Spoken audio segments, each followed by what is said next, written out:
DNA, or deoxyribonucleic acid, carries the genetic information in all living organisms. The theory of evolution explains how species change over time through the process of natural selection. Gravity is the force that attracts objects with mass towards each other. The human brain consists of approximately 86 billion neurons. The largest organ in the human body is the skin. The human body is composed of about 60% water.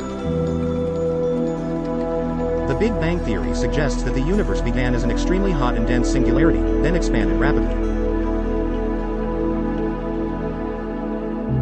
The theory of relativity, proposed by Albert Einstein, describes the relationship between space, time, and gravity.